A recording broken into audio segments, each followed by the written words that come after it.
Comenta y presenta sus ponencias Carolina Belaunde.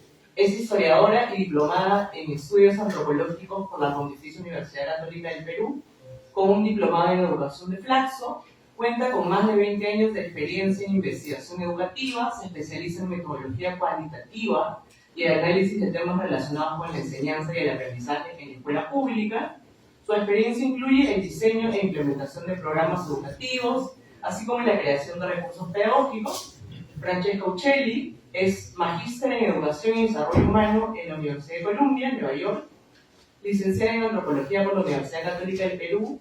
Actualmente es investigadora principal del Instituto de Estudios Peruanos, con especialidad en temas vinculados con la educación pública, con énfasis en educación rural y la formación docente. También ha trabajado el tema de la movilidad social en jóvenes, el tratamiento de la violencia política en la escuela, la educación ciudadana, memorias y subjetividad por conflicto.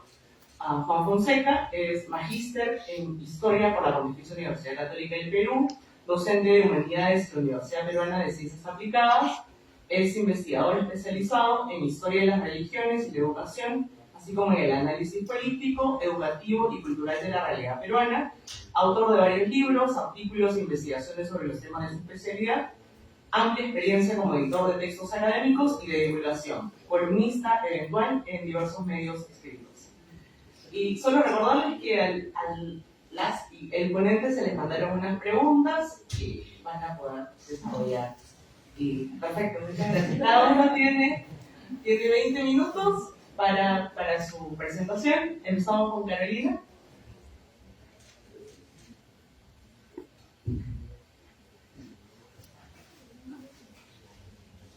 Listo, buenas tardes.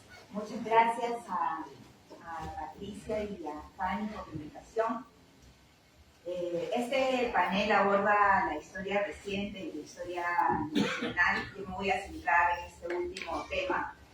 Y el trabajo que les voy a presentar forma parte del proyecto El aprendizaje de la nación que estamos elaborando con Marianne Buren en el marco del programa institucional de investigación del IEP. Aquí hay una web que hemos creado con algunas ideas, algunas entrevistas que hemos realizado. También tenemos un documento de trabajo y esperamos tener pronto el trabajo terminado. Bueno, lo que buscamos es explorar la idea de país que se construye en la escuela, entendiéndola como un espacio donde se reproducen ciertas imágenes y narrativas nacionales. Específicamente nos preguntamos cuál es el conocimiento sobre el Perú que encontramos en las aulas. Si bien hay varias formas de abordar esta pregunta, nos hemos centrado en la enseñanza de la historia. Partimos del supuesto que la tarea de transmisión de ciertas imágenes sobre la nación desde la escuela se asienta en primer lugar sobre el currículo, el cual ofrece un perfil ideal de los miembros de la sociedad centrados en sus aprendizajes al terminar la educación escolar.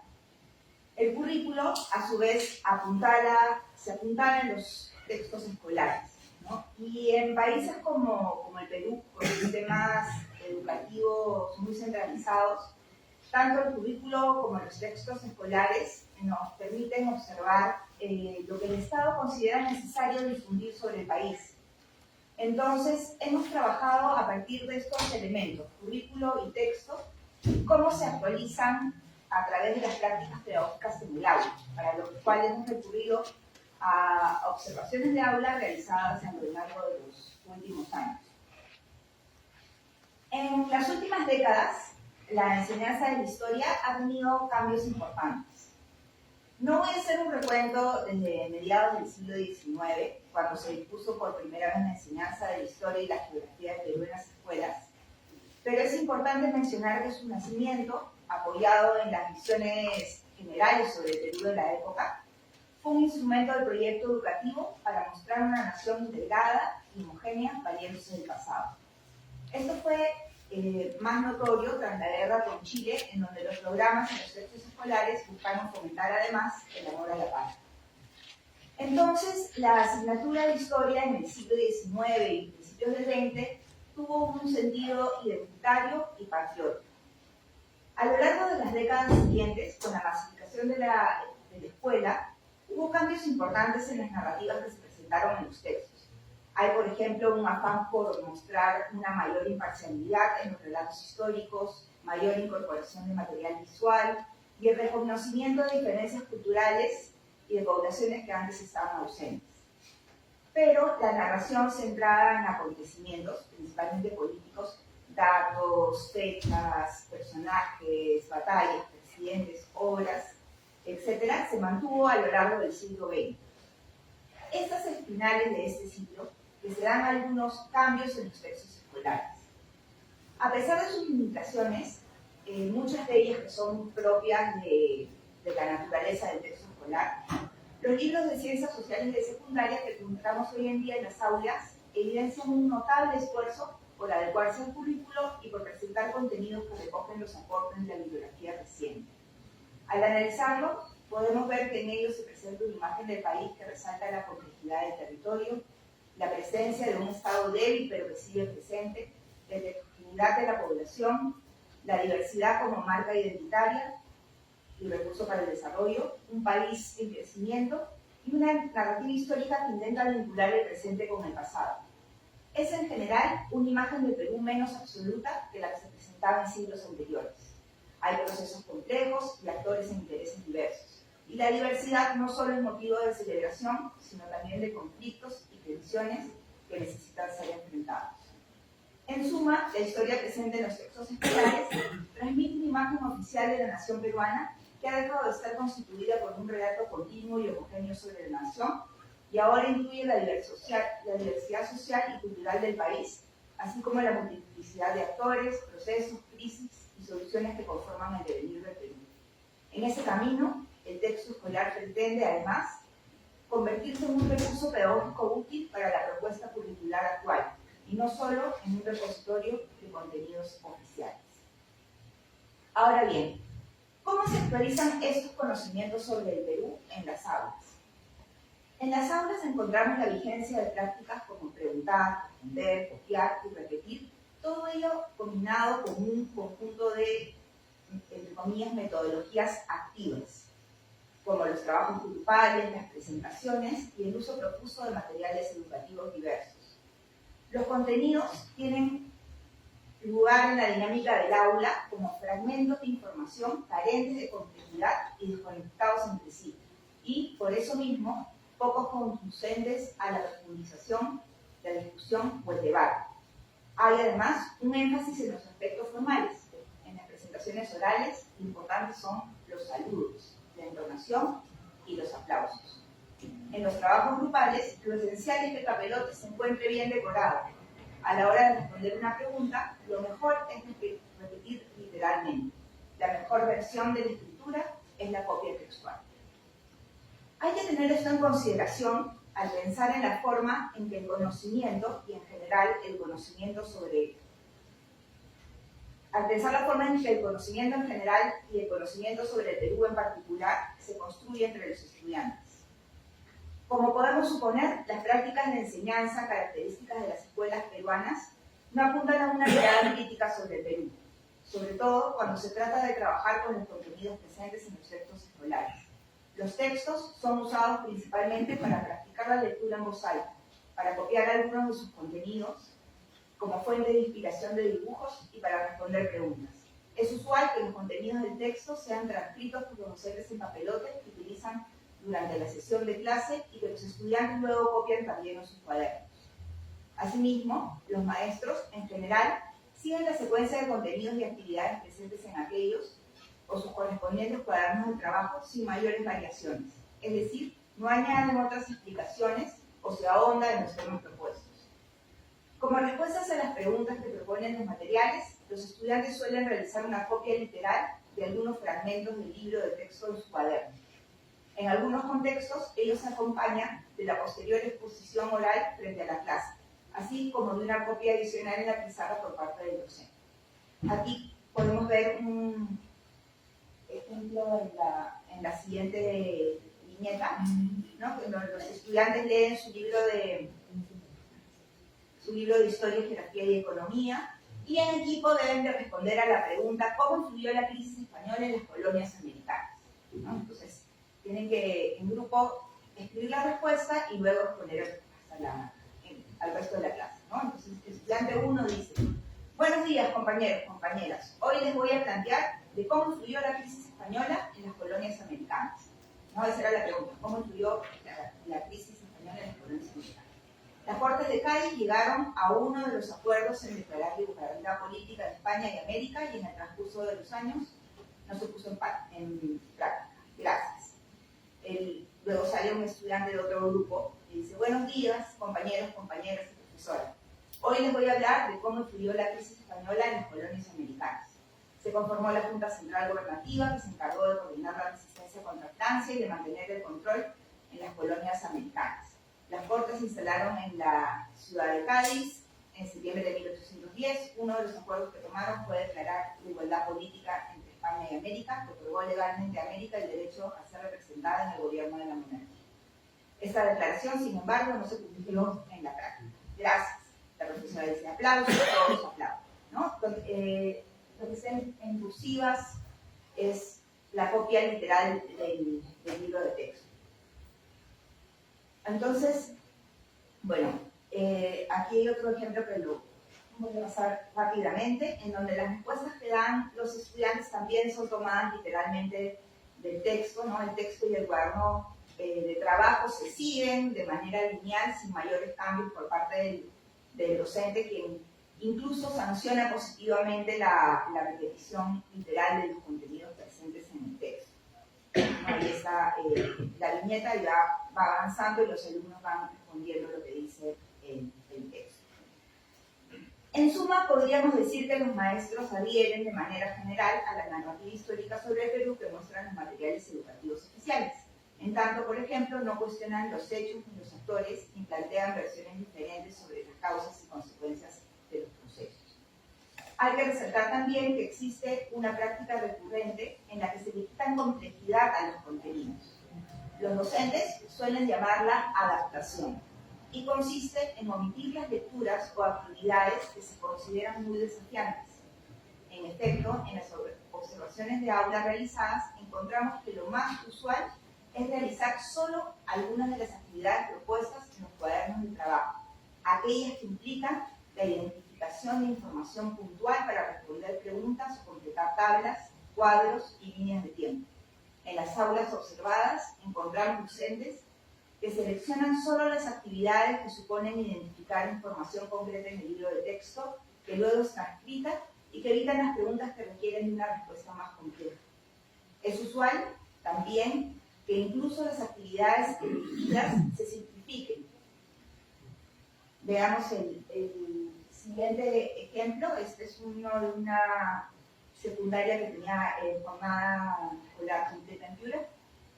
Dice el observador, ¿no? Estamos en clase de Historia, Geografía y Economía, el tercero de secundaria. Para terminar la sesión, el docente pide a los estudiantes completar un mapa del Perú con información respecto de las rebeliones y conspiraciones previas a la independencia peruana. La indicación en el libro dice: lee la información de las páginas 126 y 127 del texto escolar y compleméntala con datos provenientes de otras fuentes, libros, artículos, fuentes audiovisuales, etc. Luego, consigna en los recuadros a los líderes, la participación social y el desenlace de las rebeliones señaladas. El docente dice: van a revisar la información que tienen en la página 126 y 127 y van a consignar la fecha y el nombre de la rebelión en la región que corresponde. Aquí quiero ver su creatividad para trabajar ese mapa temático. Vamos a ver aquí cuán creativos son. Pueden usar colores, pueden usar plumones. Le tienen que poner título que esté en la pizarra de rojo. Y lo que van a consignar es la fecha y el nombre de la rebelión y la región que corresponde. ¿Listo? ¿Ya? Piura tercero de medio. El docente opta por simplificar la actividad, no solamente pide colocar la fecha y el nombre de la rebelión en el mapa y destacar ciertos aspectos como los colores a utilizar.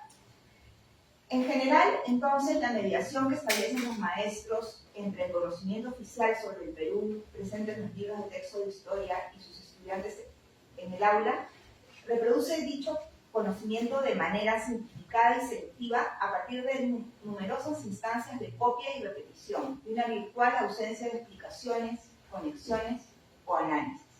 Son muy pocos los casos en que los maestros complementan o enriquecen los contenidos presentes en los libros de texto y saben utilizarlos para desarrollar las competencias que propone el currículo. Considero que la consolidación de estas prácticas pedagógicas en el aula es una estrategia de los docentes que responde a la necesidad de implementar el currículo y el enfoque pedagógico vigentes, estructurados alrededor de competencias implementadas por el socioconstructivismo, sin tener la preparación y las condiciones suficientes para ello.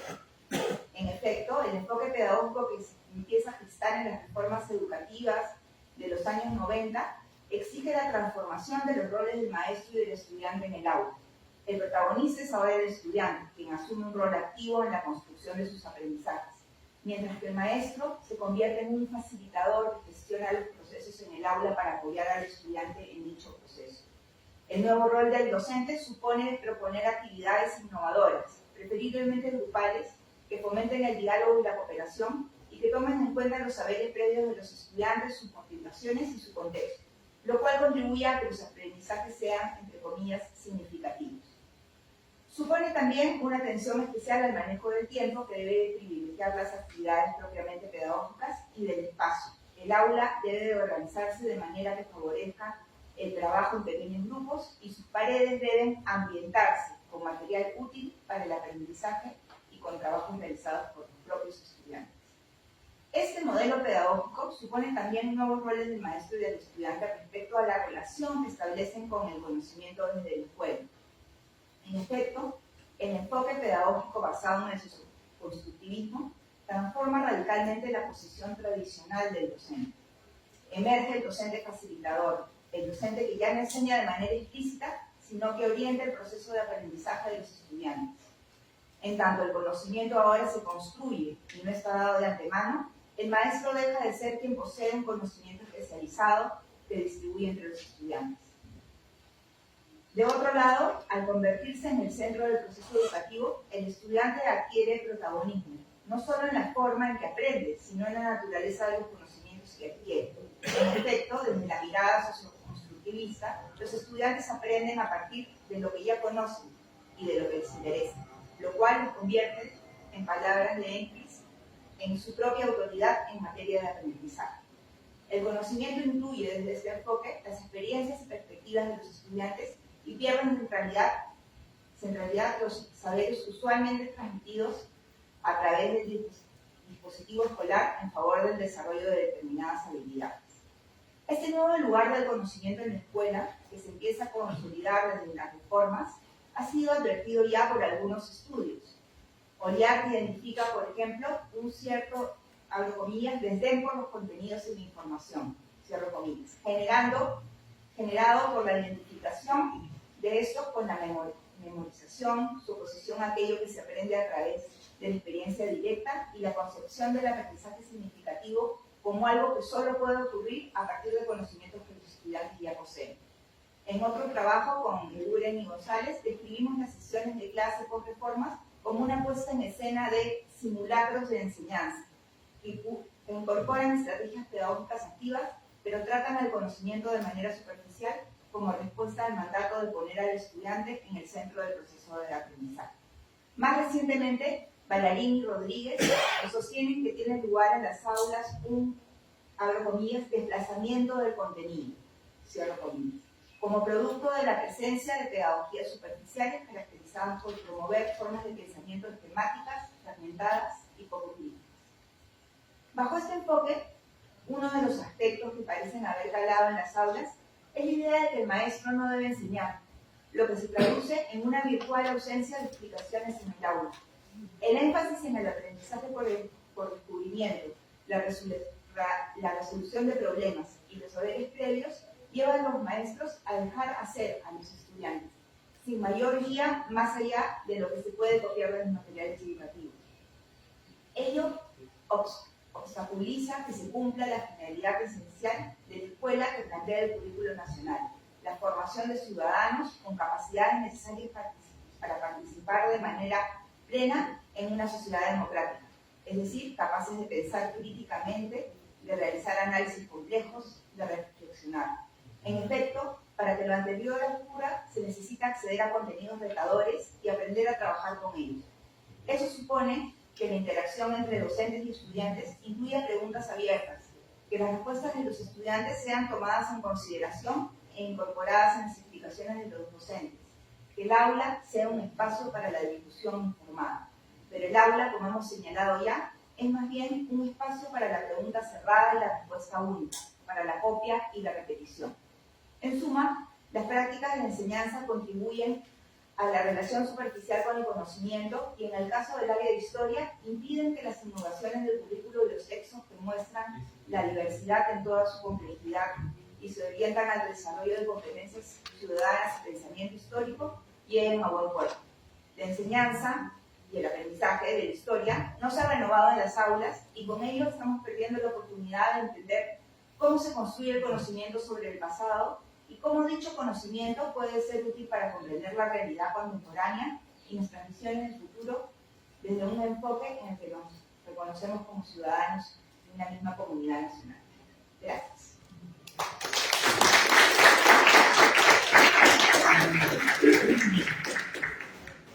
Muchas gracias, Carolina. Le damos la palabra a Francesca.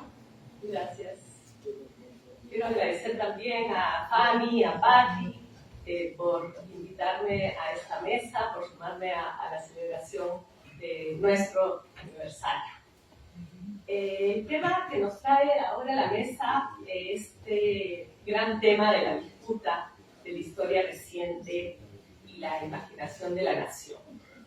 Y cuando yo leí ese título, dije, wow, cuántos dilemas, cuántas reflexiones tenemos en el título mismo, ¿no? Entonces pensaba, para los que no saben, yo trabajo el tema del conflicto armado interno, y mucha gente me dice a veces, pero ya no tan reciente, ¿no?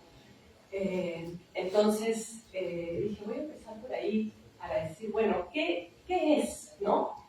Historia reciente, porque a veces hay mucho debate sobre eso. Ya, bueno, el conflicto armado pasó y se inició al menos hace 44 años, ¿no? Entonces sí, pues suena como no tan reciente dentro de los grandes temas y problemas más recientes que tenemos, ¿no? Pero quiero enmarcar, por lo menos para esta conversación, que la historia reciente alude también a hechos, a procesos históricos que siguen teniendo efecto directo en el presente.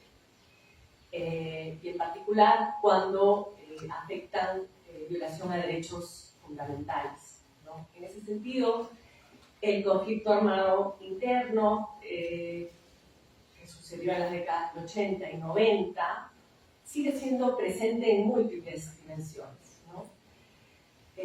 Continúan habiendo familias que siguen buscando a sus familiares desaparecidos, tenemos secuelas de esos años en personas individuales, en familias, en comunidades y también en nuestras propias instituciones.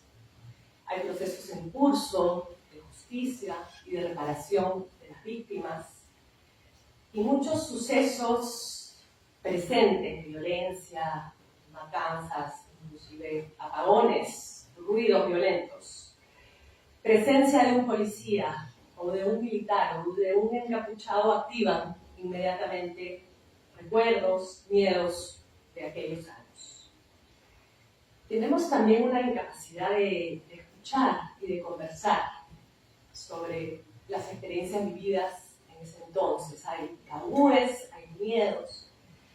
En resumen, somos una sociedad post-conflicto que nos cuesta todavía mucho reconocernos como tal y hacernos cargo de lo que significa serlo, ¿no? Tenemos muchas deudas de la historia que el conflicto nos ayudó a mirar de una manera muy cruel y con un lente de aumento, ¿no?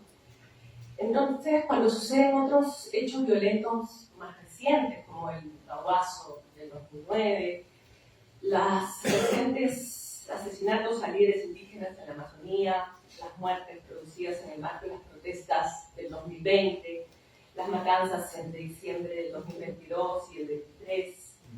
Todo eso no solo nos recuerda la violencia de aquellos años, sino que inmediatamente se activan discursos, narrativas, ¿no?, que vinculan con ese pasado y que se construyen y reflejan representaciones del país, de la convivencia, de ser peruano, de ser peruana.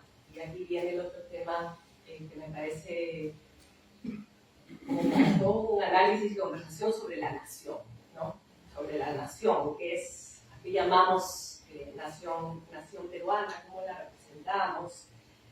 Muy interesante el comentario de Caro frente a esa heterogeneidad que han ganado los textos como construcción de la nación, ¿no? Es un avance enorme en términos de nuestras representaciones, ¿no? Pero bueno, en ese marco, ¿no?, de ubicar el conflicto armado como parte de nuestra historia reciente en cuanto es presente y no solo es pasado, tenemos un contexto que nos interpela en muchos sentidos, ¿no? Tenemos proceso de corrupción, deterioro de instituciones, deterioro de las formas, ¿no? Tenemos un lenguaje que se ha vaciado como de sentido, de impunidad, en fin, un contexto complicado donde desde los medios de comunicación, desde las autoridades, ¿no? No estoy hablando todavía de la escuela, pero de los espacios de mayor poder y mayor influencia, hay una mirada maniquea, simplista, poco crítica del conflicto armado, ¿no? Se alude al conflicto además para descalificar al otro, ¿no? El terruqueo, bueno, hemos visto sus manifestaciones, sobre todo en contextos conflictivos, en las elecciones, ¿no? Es un momento en el que el conflicto armado se vuelve presente de una forma increíble, ¿no? Y tenemos todavía leyes de apología del terrorismo, ¿no?, iniciativas de reescritura de la historia. Entonces realmente es un tema presente, muy presente, ¿no? Y en la escuela sabemos el estrecho vínculo que tuvo la historia del conflicto con el sistema educativo, ¿no?, tanto con maestros, con estudiantes de secundaria, de universidad, ¿no? Sabemos que la CBR propuso una reforma profunda institucional del sistema, que no se ha dado. Digamos, con lo que Caro nos ha presentado queda clarísimo el eje de reflexión crítica que se demandaba en ese informe, pues todavía está lejos de producirse, ¿no? Entonces la escuela además no ha atendido a sus maestros, que muchos de ellos fueron víctimas, tuvieron un rol, digamos, central dentro de la violencia. Tampoco los ha formado específicamente para tratar un tema que es difícil de tratar,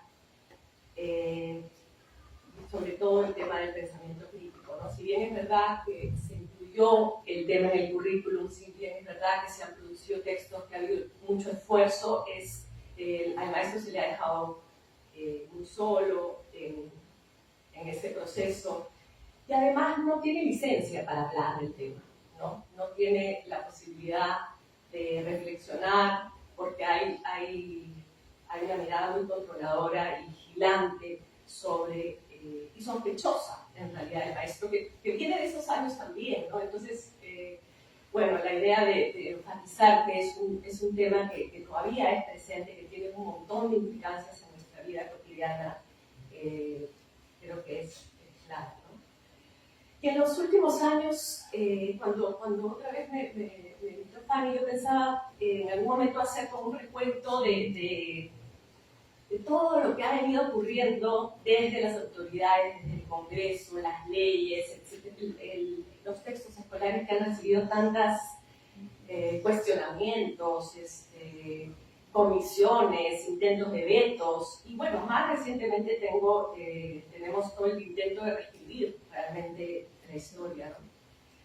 Pero después dije, bueno, de eso ya sabemos un montón, ¿no? Un montón, y como también Fanny me dijo, pensemos en propuestas, pensemos en ideas del tema, dije, bueno, voy a compartir de otro lugar, ¿no? O sea, conocemos muy bien ya este contexto y a veces es desolador seguir en él, ¿no? O sea, me refiero también al tiempo que vivimos de posverdad, ¿no? Donde los hechos, la ciencia, está profundamente cuestionada, ¿no? Y creo que hay una clara rebeldía también contra las universidades, ¿no? Que tenemos que ser muy, muy conscientes de esa ola que impide pensar, ¿no? Y que la construcción de conocimientos está siendo cuestionada, ¿no? Entonces, en ese contexto, el lenguaje, la conversación, el diálogo se ha perdido, ¿no? Tenemos confrontaciones, polarizaciones. Escuchaba ayer a la presidenta hablando de los bosques, ¿no? Y de la quema de los bosques, que son prácticas culturales. Y podemos recordar al ministro hablando de las violaciones a niñas también, de las prácticas culturales. Entonces es como que, no sé, hay un deterioro y una perversión en el lenguaje y hay un discurso muy fuerte desde muchos espacios con mayor poder, antiderechos, completamente antiderechos, de discriminación, de racismo y de violencia de género que hemos visto en la mesa anterior. Ni hablar del tema que hemos visto todos del estudiante de Derecho de esta misma universidad, ¿no? ¿En qué momento eso se ha vuelto posible, ¿no? ¿En qué momento alguien se puede parar frente a otra persona a hacer algo así? O sea, ¿a qué nivel de impunidad hemos llegado, ¿no? ¿A qué nivel de legitimidad de ciertos discursos? Digo yo sé que no es la mayoría, pero que alguien se atreva a hacer eso, a filmarlo, es porque algo está fallando, siento. Pero bueno, eso me voy a evitar hablar de eso, porque me mueve demasiado. Así que hoy día les voy a hablar de otra cosa. Les voy a hablar de un proyecto que quiere dar una alternativa a todo esto, ¿no? Un proyecto que venimos trabajando hace un tiempo desde el Instituto de Estudios Peruanos con Tame Portugal, con Rosa Vera y con José Carlos Agüero, donde justamente quiere abrir espacios de escucha, de conversación, de encuentro, recogiendo justamente las vivencias y las reflexiones de personas, de peruanos, de peruanas que han vivido la violencia y la desigualdad y que creemos que tenemos mucho que aprender a partir de esas experiencias, ¿no? La idea es pensar de modo complejo, ¿no? Y recogiendo las vivencias, pero también la agencia, ¿no? La resistencia desde personas y colectivos en su relación con el Estado, con la violencia. Y acá quiero presentar a Loruga. Loruga es un archivo digital de memoria viva que nació públicamente, digamos, tuvo un embarazo largo, pero se hizo público en septiembre del 21, luego de la pandemia, o en medio de la pandemia en realidad, con 3 relatos construidos colectivamente entre el equipo y las personas que participaron compartiendo sus historias de vida en una investigación que tuvo largo aliento entre el 2016 y el 2019. 10 casos diferentes con personas que habían tenido roles distintos durante el conflicto, pero que sentían que tenían algo que compartir y que no habían canales de expresión para hacerlo. En el momento que este proyecto surge en el 2016 y en el proceso hasta que se sale a la luz los primeros episodios, porque nació en forma de podcast, el contexto parecía haberse abierto un poquito para pensar, para compartir, para reflexionar. Tuvo como antesala, digamos, los libros de Lurgio y el libro de José Carlos mismo, que hablaban desde la subjetividad subjetividad desde la experiencia personal y tuvieron una gran acogida. Y eso llevó a armar este proyecto porque había mucha gente que quería hablar y que escribía, especialmente a José Carlos, diciéndole, yo también tengo algo que compartir. Y así es como decidimos armar este proyecto. Y empezó de esa forma, y luego en 2023 pudimos retomarlo, y justo coincidió con los 20 años de la Comisión de la Verdad y Reconciliación, y decidimos también poner el archivo de los 17.000 testimonios recogidos por la Comisión como el valor, que se sepa, ahí hay un material, un testimonio, entonces hicimos también relatos a partir de testimonios y sumamos entrevistas, conversaciones a activistas de derechos humanos, académicos que pudieran dar contexto a estos relatos.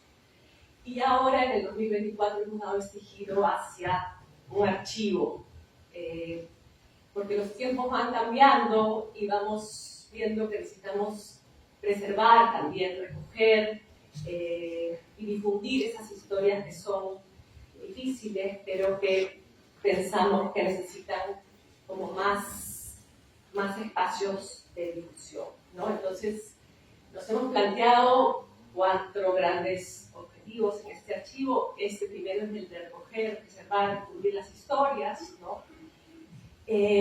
Con el segundo objetivo de potenciar su valor para la reflexión pública, ¿no? Son historias personales, tienen reflexiones subjetivas sobre fenómenos y problemáticas que nos marcan como en la historia del Perú, y pensamos que desde ahí pueden ayudarnos a pensar nuevas narrativas sobre el país, reconociendo la diversidad cultural, las jerarquías étnicas y la precariedad demográfica.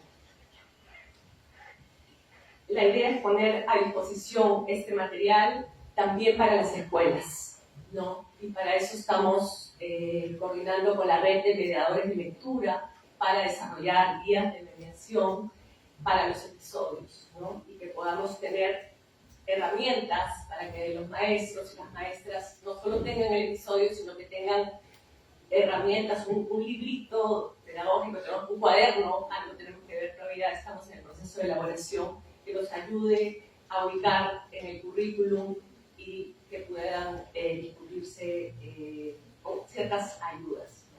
Por supuesto, el campo universitario también es un espacio donde pueden usarse, y los mediadores de lectura trabajan mucho en bibliotecas, en centros comunales, entonces esperamos que también se pueda difundir por ese espacio. Y el cuarto objetivo, por supuesto, siempre la reflexión más académica, ¿no? Es un archivo que va a tener, esperemos, cada vez más material que pueda ayudar a seguir investigando y elaborando sobre el tema. Me quedan pocos minutos. Quiero compartir como 4 elementos particulares de este archivo, ¿no? Uno es la idea de la intersubjetividad. Trabajamos como en varios niveles. Uno es la persona que se acerca a dar su testimonio, está compartiendo desde su experiencias, que está teniendo la oportunidad de contar y de reflexionar en el proceso. El momento mismo de la conversación, ¿no? Entre quien conversa o entrevista a esta persona, hay una relación que también transforma a los que participan en la conversación. Y el tercero es la intersubjetividad del que escucha, ¿no? Que también se transforma al escuchar las historias, las reflexiones de quien nos cuentan en los episodios, ¿no? La segunda característica del archivo es que queremos ampliar la posibilidad de ejercer el deber de memoria, ¿no? Muchas personas no han tenido oportunidad, no tienen espacios para contar sus historias, y pensamos que esas historias aportan a una construcción, a una reflexión sobre un país hacia un rumbo hacia más democracia y respeto a los derechos humanos. Y por supuesto las historias, el archivo tiene que recoger una diversidad de lugares de enunciación cultural y políticamente. Finalmente, está el tema de la mediación, ¿no? Los diferentes relatos tienen distintas mediaciones del equipo, pero en todos los casos, quien se acerca a dar su testimonio tiene un rol muy activo en participar, decidir qué quiere contar, cómo contarlo, que de la conversación puede ser editado porque después pueda haberse arrepentido de que eso no quiere que salga. En algunos casos son anónimos, en otros con su nombre. Cuidado lo mejor posible para que sea una participación en la medida posible horizontal. Bueno, yo quería enseñar esta página, pero ya un poco que me ganó el tiempo, así que los invito a escuchar, a compartir, a reflexionar y probar miradas críticas y a seguir pensando cómo contribuir a generar recursos alternativos para la escuela y para la sociedad. Gracias.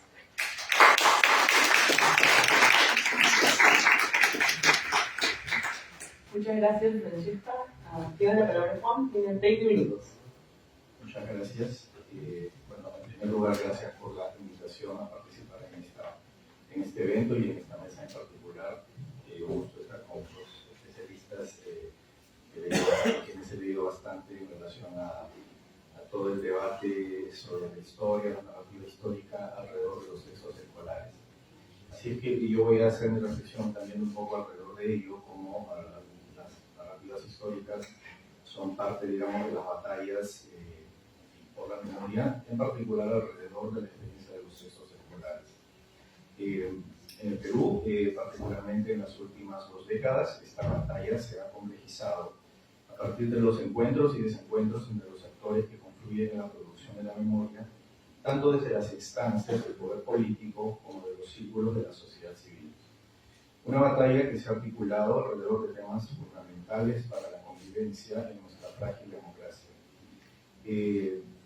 2 temas en particular: el conflicto armado interno y digamos, la evaluación sobre los gobiernos recientes, desde el régimen de Fujimori hasta el actual.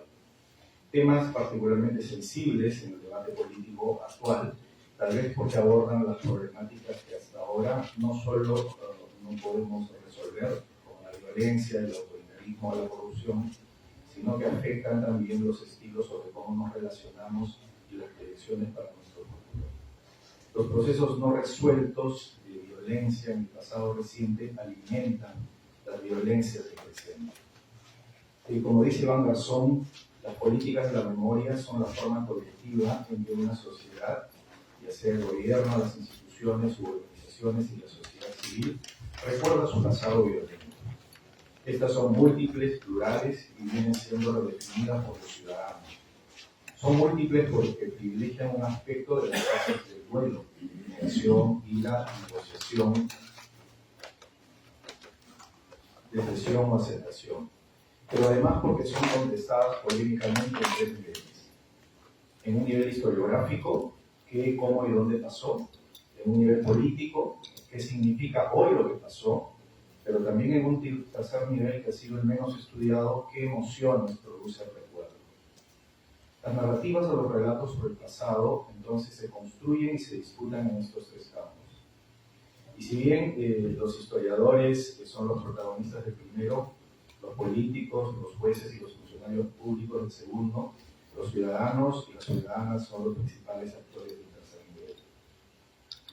Y uno de los espacios donde se nota esta dinámica compleja en estos vacíos y a veces estas batallas es en la educación escolar en sus distintas facetas. Y me voy a centrar un poco en cómo alrededor justamente de la escuela y en particular de los textos escolares se ha debatido alrededor del conflicto armado interno. Y con esto voy a hacer primero una breve revisión de lo que ha pasado últimamente y luego un análisis un poco breve, sucinto, sobre cómo los textos escolares distribuidos por el Ministerio de Educación han abordado el tema. Tal vez no tanto en el contenido, porque aquí debo precisar algo, que un poco mi enfoque se confunde, digamos, tanto el análisis como el testimonio. Como señaló Gerardo en la presentación, yo fui editor ejecutivo de Ciencias Sociales del Grupo Santillana durante 16 años, así es que estuve como que detrás de bambalinas de todo el proceso con varios gobiernos además, porque entre el 2004 hasta el 2016 la gran mayoría de los textos escolares que el Ministerio de Educación adquirió, ¿no?, a través de procesos de licitación, fueron justo elaborados por nosotros, ¿no? Entonces, como que fui testigo y hasta un poco parte de los entretelones del proceso de producción de los contenidos de esos libros. Bueno, pero algunas precisiones primero, ¿no? Los textos escolares son parte del sistema de enseñanza, sin duda, pero puede que su influencia efectiva sobre la comunidad escolar a nivel estatal esté a veces sobredimensionada, ¿no? Por un lado, como también en los textos en los trabajos que ya han publicado antes, aquí mis compañeras en la mesa, bueno, los textos escolares, por ejemplo, suelen llegar con retraso a las escuelas, a veces nunca. De hecho, que a veces una cosa que me llamaba la atención en el trabajo del ministerio era que nos presionaban a las editoriales a entregar los textos, por decir, a ver, cerramos en octubre porque se asumía que iban a tomarse unos meses para distribuirlos, ¿no? Y luego al año siguiente llegábamos al otro octubre y en algunos colegios nos decían que todavía no les había llegado los textos, ¿no?, a pesar de que ya tenían un año de haberse terminado. Como que cuanto más lejos de Lima, los textos llegan más tarde y a veces no llegan. Y a veces también no son trabajados en su totalidad, ¿no? Depende de factores como las horas que ponen los docentes, así como los énfasis que cada uno les ofrece. Sin embargo, como lo señala Carolina, de 2012, en la mayoría de las escuelas públicas, los textos escolares son esenciales para que el docente obtenga información. El texto escolar como que es el medio más frecuente por el que la historia de la violencia está presente en las aulas. Y tal vez por ello mismo, a nivel, digamos, de estas batallas políticas, el control sobre la producción de los textos ha interesado tanto. Citando a Uccelli, Agüero, Ortiz, Portugal y Del Pino, la educación pública es una institución de disputa sobre quién tiene derecho a decidir el contenido que se incluirá en los currículos y en los textos. Efectivamente, a partir de mi propia experiencia, esa disputa ha sido crucial en los últimos años. Por un lado, el Minedo como un espacio de producción, junto con las editoriales, y por otro, las disputas políticas alrededor de lo que debe enseñarse en la escuela y lo que efectivamente se incluye en el texto escolar. Esto dentro del marco de debate sobre la funcionalidad de los textos escolares en el Estado.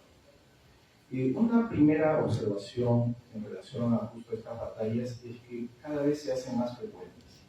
Estaba yo revisando cada qué tiempo surge, ¿no?, el tema de la opinión pública, del terrorismo en las escuelas, y como que la frecuencia es cada vez más cercana. En el año 2008 se denunció que en un texto de editorial Norma, de quinto de secundaria, se decía que la lucha antisubversiva se libró entre dos bandos, donde los grupos terroristas eran una fuerza beligerante frente al Estado. Y a partir de ello, el ministro de entonces, que si no me equivoco era el ministro Chan, incluso tuvo que ir al Congreso para hacer una explicación. Pasaron 4 años, en 2012, una denuncia a la editorial Gruño, en la que supuestamente se hacía apología al terrorismo. En los medios salió este asunto y ese mismo año la ministra de entonces, Patricia Salas, anunció que los nuevos textos escolares, porque justo ese año estaba en el proceso de elaboración de uno de los textos que justamente nosotros trabajamos, ella anunció que los textos escolares mencionarían claramente que Sendero Luminoso y el MRTA serían sindicados claramente como terroristas. Luego, en el año 2017, hubo una denuncia de nuevo, esta vez por la Comisión de Educación, Juventud y Deporte, que presidía entonces la congresista Paloma Noceda de Fuerza Popular, en el que, bueno, básicamente se insistió, ¿no?, que se conozca, repito, o lo cito literalmente, se desarrolla un conocimiento real y objetivo de la terrible época de la subversión que existió en el Perú. En el año 2018, y aquí vemos que cada 2 o 3 años, o cada 4 años es cada año, ¿no? Y desde el 2016, ¿no?, para que sepan qué pasó por ahí, ¿no? Congresistas y humoristas atacan a la gestión de Hillel Wexler por los textos escolares y recomiendan, entre comillas, revisar los textos sobre terrorismo, pero porque básicamente buscaban que no se mencionen o se atenúen las menciones a los crímenes cometidos por las Fuerzas Armadas. En la gestión del ministro Alfaro se denunció la elaboración de materiales educativos de desarrollo personal, ciudadanía y cívica, porque omitían bueno, digamos, el ministro respondió diciendo vamos a hacer nuevos materiales. Entonces, esos nuevos materiales en realidad efectivamente le hacían caso, entre comillas, a las denuncias y ahí se van al otro extremo de que ya los casos de violaciones a los derechos humanos de los militares ya no existían, ¿no? Se formó una comisión, etc. En el año 2019, bueno, vienen las denuncias contra entonces la ministra por Pablo por el tema del enfoque de género, pero entre ellos también vino toda la denuncia, entre otras cosas, que cómo era posible que se había incluido a Mamá Angélica como ejemplo de civismo en el texto de desarrollo personal, ciudadanía y cívica. En el año 2022, bueno, hubo toda una campaña que lanzaron algunos medios contra los textos escolares y se aprueba la creación de materiales sobre, entre comillas, historia del terrorismo. Y el ministro de entonces, Oscar Becerra, afirmó que en su gestión no se lo iba a permitir, bueno, así muy real, ¿no? Que un movimiento violento y terrorista se infiltre en la institución que es responsable de la educación de los niños. En el 2023 se aprueba la ley 31745, ¿no? Que básicamente declara de interés nacional la introducción de contenidos curriculares de estudios sobre educación cívica e historia de la supresión y terrorismo del Perú en las instituciones educativas del Perú, como si no existieran, ¿no? Bueno, aquí tenemos a un exministro que luego hablar de hecho que esos contenidos están ahí, en el currículum hace tiempo, ¿no? En 2024, una comisión, ¿no? Formada bajo la gestión de la ministra Miriam Ponce busca palabras sensibles, ¿no? Género, ideología de género, dictadura, conflicto armado, aborto, educación sexual. Bueno, solo faltaba que pongan democracia y ya iba a ser la otra palabra sensible. En todo este proceso, como les decía también, bueno, aprovecho por un poco contar mi propia experiencia. A ver, de lo que yo recuerdo, el Ministerio de Educación desarrolló licitaciones el 2006, el 2009, el 2012 y el 2016 para adquirir los textos tanto de secundaria como de primaria, ¿no? Yo participé así plenamente en los de 2009, 2012 y 2016. En el 2009, por ejemplo, fueron textos de primaria, quinto y sexto de primaria, de personal social, que se llama el curso, y bueno, justo a mí me encargaban casi siempre, me encargaban de los textos difíciles, no sé, el texto en el que se trabajaba la historia más contemporánea, ¿no? Y por ejemplo, fue toda una batalla, de hecho que nos demoramos como 4 meses para aprobar solamente el capítulo en el que se trabajaba toda la evaluación de los años 80 y los 90, ¿no? Y recuerdo que un centro principal de la batalla fue la palabra hiperinflación, ¿no? Porque los funcionarios del ministerio entonces se negaban a que nosotros incluyéramos algo que es historia, ¿no? En fin, intentamos detalles que de repente en un momento distinto lo podríamos contar, pero el asunto es que el temor era, uno, que la evaluación que se hacía de los gobiernos recientes fuera, según los funcionarios del ministerio, muy ofensiva, porque estábamos bajo el segundo gobierno de la García, y en segundo lugar, que cómo se trataba el tema del conflicto armado interno. Incluso recuerdo que yo tuve que ir así solito, además, al comando conjunto, con mi libro de primaria para hablar a una mesa de militares que me dijeron de todo con respecto a qué cosas se debía incluir, ¿no? Qué se debía incluir en los temas sobre violencia política en un texto escolar, ¿no? En el año 2012 tuvimos menos problemas en relación a los textos de ciencias sociales. Ahí trabajamos los 5 libros de secundaria de ciencias sociales y también 3 de formación ciudadana y cívica, que así se llamaba lo que es ahora el PCC. Y el 2016, que es la última licitación que se hizo, donde trabajamos también toda la serie completa de historia, geografía y economía, donde ahí también tuvimos algunas peleas, de hecho que tuvimos que, bueno, como de ahí voy con, a lo final, ¿no? Hay todo un proceso para elaborar los textos, que de pronto, cuando se analizan, digamos, los discursos que finalmente salen en el texto, también habría que considerar, ¿no? Son parte, digamos, de todo un proceso de negociación en el que intervienen cuando las editoriales, intervienen los académicos.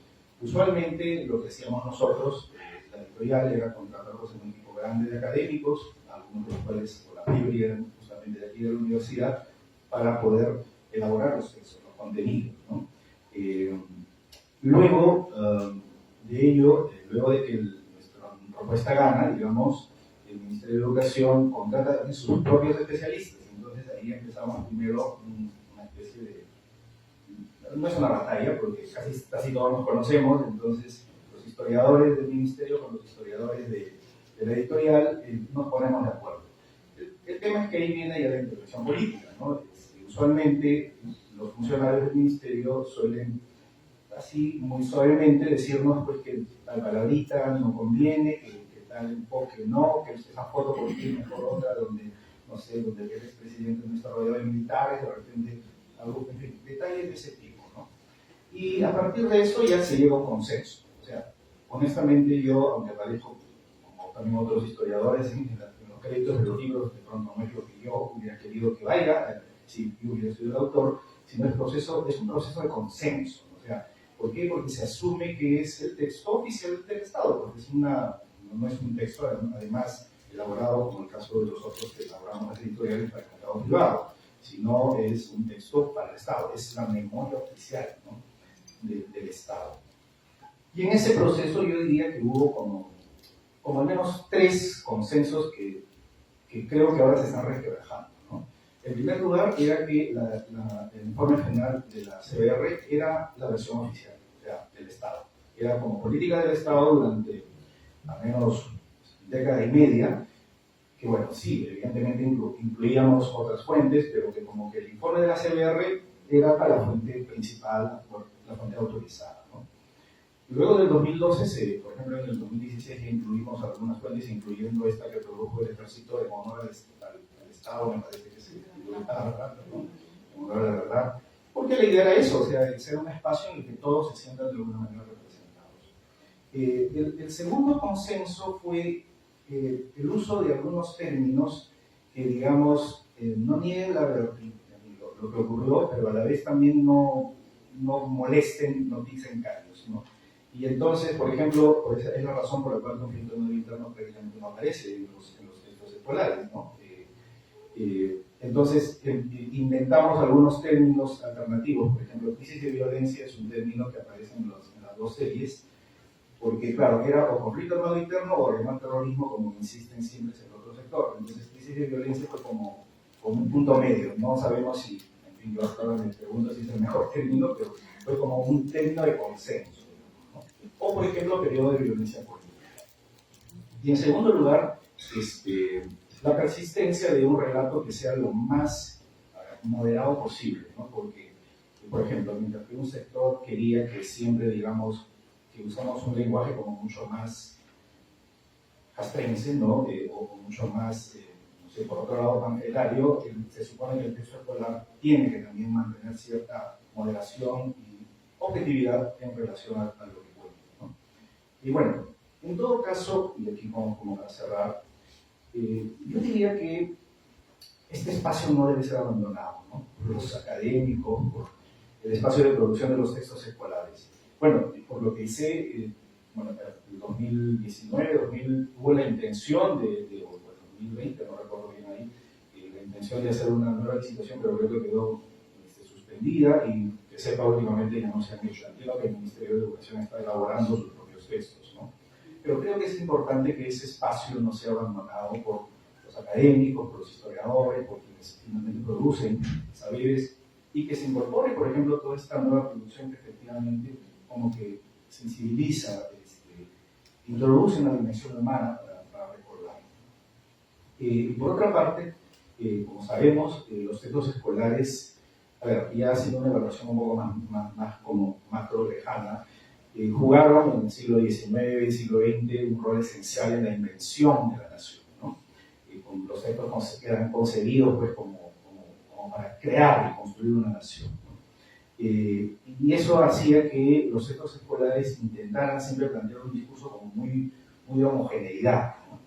Y efectivamente, como yo lo he recordado, creo que Carolina, esta perspectiva va a ser superada en los años 90 por otra en la que más bien el texto escolar es un instrumento de consolidación de la democracia, de la formación ciudadana, de la aceptación de la diversidad. Es decir, pasamos del texto escolar como constructor de la nación al texto escolar como productor de ciudadanía.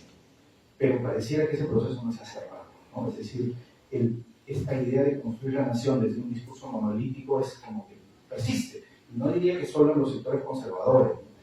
La idea de tener un texto escolar que sea más bien, efectivamente, un productor o una especie de inductor de un espíritu crítico, como que todavía no se ha cerrado.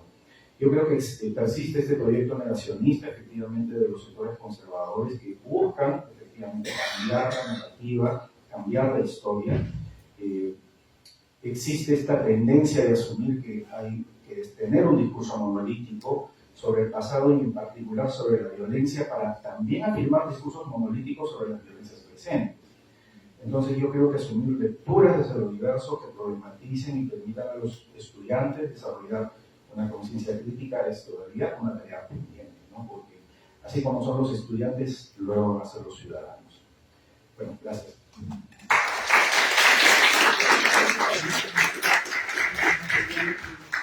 Muchas gracias, Juan. Ahora damos paso a una ronda de preguntas. ¿Quiénes tienen preguntas?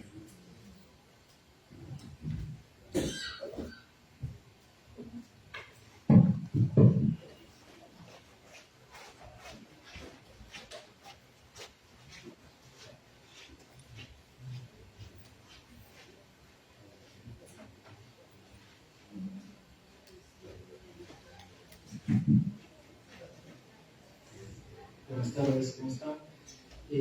Gracias por las ponencias, por las presentaciones súper interesantes. Dos preguntas cortitas.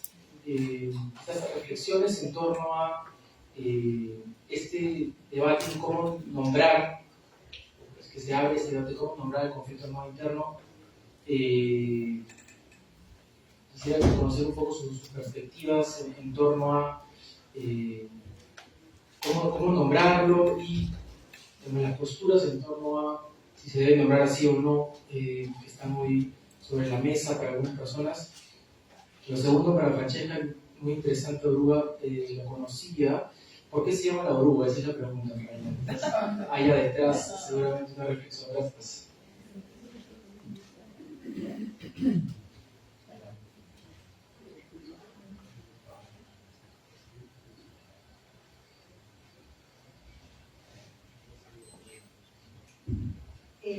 Yo tengo una pregunta para Juan. Quisiera saber si me puedes contar un poco, así como había estas negociaciones respecto a temas álgidos de la historia contemporánea, si había algo al respecto también, respecto de esta visión un poco del Perú exitoso, que crece, ¿no? Que también se observa en los libros de historia, geografía y economía, no tanto en la parte de historia, más en la de geografía, mucho más en la de economía, pero me interesaría saber si por ahí también había alguien que empujaba un poco esta visión un poco triunfalista, digamos, del Perú.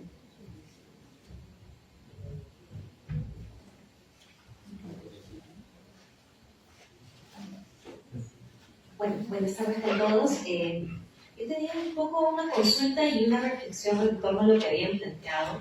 Yo soy docente de secundaria de la área de ciencias sociales y somos pocos los maestros que nos damos el espacio de vivir esos espacios de diálogo, de debate, un poco también actualizar la forma que tenemos de pensar y también de plantear las problemáticas de los chicos. ¿Hay algún tipo de iniciativa que intenta acercar la academia, en este caso, pues el IRS, un referente, ¿no?, a las prácticas de capacitación o de repente de reactualización, ¿no?, a los maestros?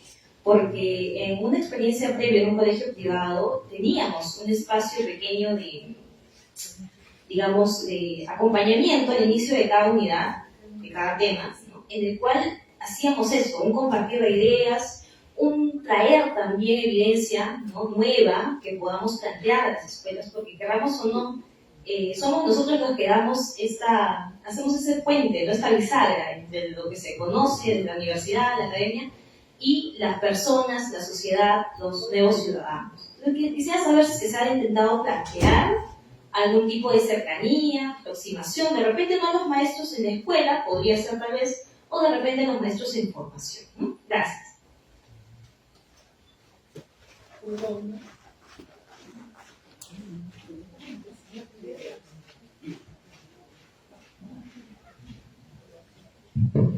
Agradezco el tema, me parece que es interesantísimo.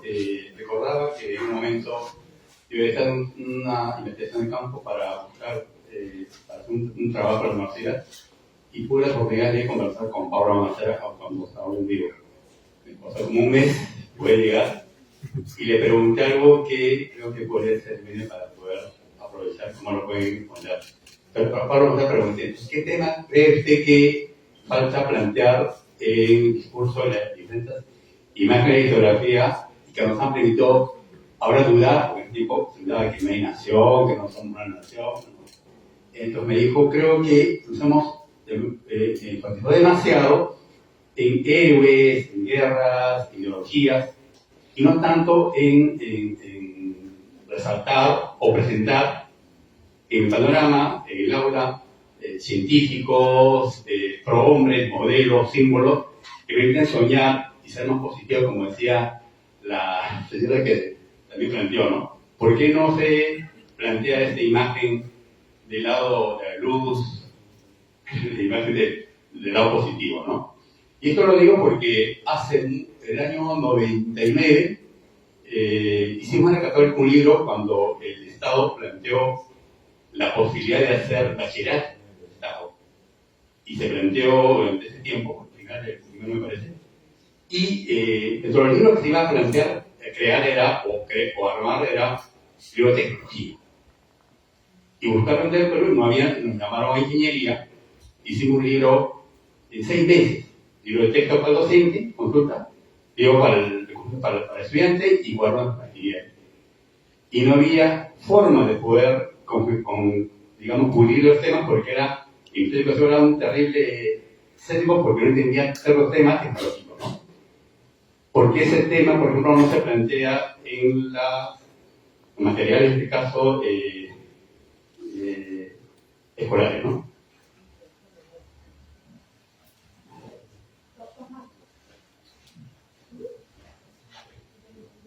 Gracias a todas, a todos por sus presentaciones bien interesantes. Yo quería preguntarle a Carolina en especial, pero también a Francesca.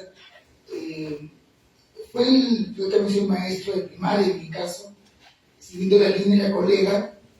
En las investigaciones he encontrado alguna suerte de mínimo hallazgo de, no sé, cuestionamiento, pregunta, intento de innovar o de presentar algo, o todo es así, copia, pega y repite, ¿no? O sea, porque sería bueno también presentarlo lo positivo, ¿no? O sea, algún cambio chiquito, si es que se ha pesquisado, se ha encontrado. Yo me acuerdo que fue en la época de Fujimori y Plan Cat, que dieron nuevo enfoque. La segunda pregunta sería hacia eso, ¿no? O sea, pasados casi 30 años o más, ¿no?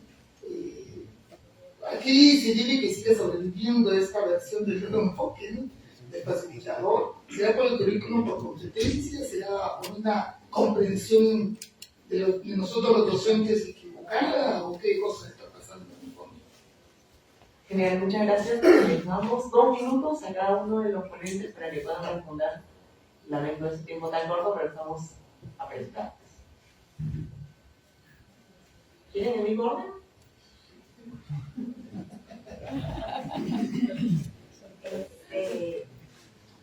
Bueno, yo voy a retomar un par de preguntas interesantes, todas las preguntas, pero me quiero centrar en las que han hecho profesores. Y empiezo por la última. En realidad, el nuevo enfoque pedagógico, el NEP, que ya está desde hace un tiempo instalado en las aulas,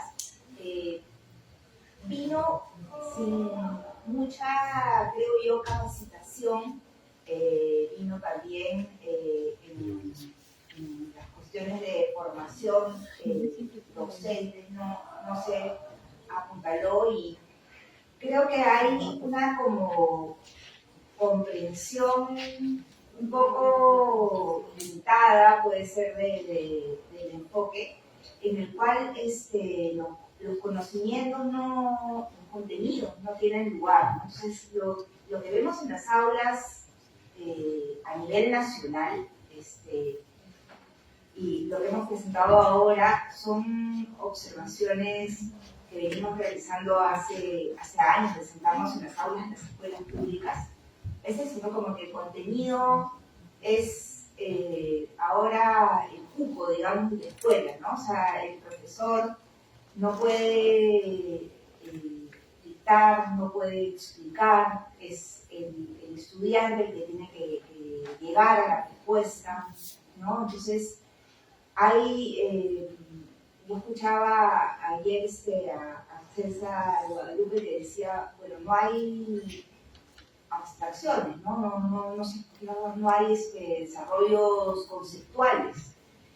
Y es lo que encontramos, ¿no? Un tratamiento bastante superficial, y creo que es también las limitaciones de la comprensión que hemos tenido del currículo, ¿no? O sea, cuando uno ve el currículo no tiene temas. No se ha querido poner los temas por este temor a que los docentes vuelvan a la época de los 80, en la cual solamente se dictaba y se memorizaba. Y bueno, también es un problema, ¿no? Cómo el contenido se ha desplazado de las aulas. Y con respecto a la pregunta de la profesora, sí, hay, creo ahora, dos iniciativas interesantes. Hay unos cursos en el Instituto de Estudios Peruanos que se están pensando justamente para maestros, y la otra también es, bueno, no es de la especialidad en historia, es historia para maestros, ¿no? Historia para maestros también siempre tiene cursos y algunas propuestas interesantes. Gracias. Francesca, por favor. Sí, bueno, gracias. Yo quiero, a ver, ¿cómo me ordeno? Para seguir la línea de Carlos, de las preguntas que estaba respondiendo, en mi experiencia, cuando investigo escuelas, sí encuentro mucho de lo que ha dicho Caro, pero también encuentro a un maestro haciendo cosas increíbles. Que no es la regla, que no es la norma, pero sí hay maestros, como probablemente la maestra que está ahí sentada, que van, se capacitan por su cuenta, o sea, tiene que ver mucho con el individuo, ¿no? No hay un sistema que acompañe al conjunto de maestros, pero sí encuentras muchos maestros haciendo cosas increíbles en condiciones tremendas también, ¿no? Y en especial cuando hicimos el estudio sobre enseñanza del conflicto armado interno en Lima y Ayacucho, encontramos 4 profesores en cada colegio, ¿no? Haciendo proyectos interesantísimos, complejos, de varios días, ¿no? Entonces sí, siempre hay, ¿no? Pero no está institucionalizado, ¿no? Depende más de la iniciativa y, bueno, los recursos también para poderse seguir capacitando y de la pasión por enseñar, ¿no? En ese sentido, sobre la pregunta de Manuel sobre el nombre, ¿no? Yo creo que habría que problematizar, ¿no? O sea, no decidir este o el otro nombre, sino cómo lo llamas tú, por qué lo llamas así, qué implica. O sea, puede ser un recurso pedagógico para pensar críticamente, ¿no? No tenemos que optar por un nombre y listo, sino más bien abrir la caja, ¿no? Y decir, bueno, ¿por qué lo llamas así? ¿Qué implica? Ir al fondo de las cosas, porque lo que pasa ahora es que lo nombras de una manera y te ponen en este lado. Lo nombras y te ponen acá y ya nadie habla. Y no se puede hablar. Entonces, si pudieras abrir un poco esa conversación, creo que sería más más rico. Luego, sobre por qué la oruga, el nombre. Es una historia larga, un poco personal, tiene que ver con una cosa, es una mezcla de cosas. El nombre llegó, no me voy a ir a todo el detalle, pero el nombre llegó por un sueño de una persona del equipo, que soñó con que Carlos Iván le decía el nombre y una oruga caminaba por su brazo, así fue. Pero cuando ella nos contó, inmediatamente encajó todo el nombre, ¿ya? Porque teníamos una persona que estábamos entrevistando de los relatos que le encantaba Alicia en el País de las Maravillas. Entonces la oruga fue como esta imagen también de alguien que hace preguntas, que cuestiona, que no se queda, ¿no? Y que puede incomodar un poco, pero también reflexionar. La idea de transformación, ¿no? La idea de transformarnos todos. Ha sido muy transformador para el equipo, pero también para las personas que han comenzado a dar sus testimonios, sus historias de vida. Venían con una idea y, bueno, fueron historias de largo aliento, entonces nos transformamos todos en el camino y ya se me acabó el tiempo. Y la idea de transformación, y una idea más, no solo es oruga mariposa, ¿no? Es oruga diversa, puede ser polilla también, no siempre es un proceso de hermosura externa. Gracias. Bueno, en relación a la pregunta, los funcionarios del ministerio, recuerdo que una vez nos dijeron que nosotros los historiadores somos siempre los pesimistas, o sea que todo lo vemos mal siempre. Una historia muy de críticas, ¿no? Nada bueno encontramos, ¿no? De hecho, que la solución que tuvimos en relación a este debate con el gobierno de García, porque ellos insistían que saquemos hiperinflación y yo me negaba a sacarlo, fue que, bueno, después de como 3 meses y el libro tenía que salir, era muy bien, mándenos una lista de cosas positivas que según ellos tenía el gobierno de García primero, y nosotros dejamos hiperinflación. Y de hecho que nos mandaron sus cosas positivas, que ya bueno, lean el libro para que vean qué se puso. Pero digamos que la parte, digamos, histórica siempre la vieron como muy se simplifican las cosas, pero digamos muy de izquierda, ¿no? Así. Pero más bien la parte de economía sigue todo encantadísimo, porque efectivamente, bueno, nosotros, y bueno, es un poco responsabilidad compartida también, ¿no? Especialistas de economía planteaban las líneas que están en los textos, efectivamente, ¿no? Hubo otros temas que fueron muy conflictivos, por ejemplo, el tema de la guerra del Ecuador es un tema que también, de hecho, que una vez un general que es ahora congresista, quiso hacer un proceso legal porque habíamos afirmado que la guerra del CENEPA pues no se había ganado, ¿no? Nos dijo que eso no era cierto, al final quedamos en algo así como que la guerra, los objetivos planteados por los altos mandos militares no se lograron plenamente, digamos, para balancear un poco en esos procesos de negociación. Sí, yo diría que hubo sí algunos temas, la guerra, bueno, luego últimamente el tema de género, por supuesto que empezó a volverse muy discutido, pero después los temas económicos sí, no recuerdo que hayan sido particularmente complejizados, ¿no?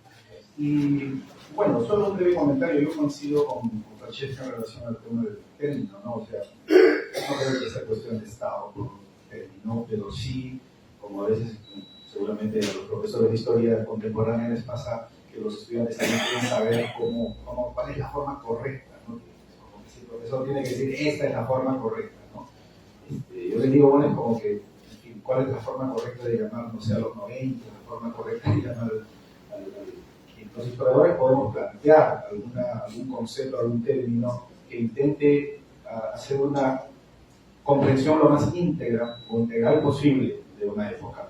Pero siempre eso está al debate. Yo lo único que pido siempre es que sea el nombre o el concepto que se elija, que no se pierda, la posibilidad de escucharnos, efectivamente, de que distintas voces se encuentren alrededor de ese concepto Y en segundo lugar, que también lo que ocurrió realmente no se tergiverse, ¿no? Porque esta obsesión por llamar terrorismo usualmente implica negar terrorismo de Estado, ¿no? Entonces, en fin, si vamos a utilizar ese término, pues que se vean con todo lo que ocurrió, que se vea todo lo que ocurrió y que todas las voces sean escuchadas. Bueno, eso, gracias. Muchas gracias a los ponentes y a todos los participantes.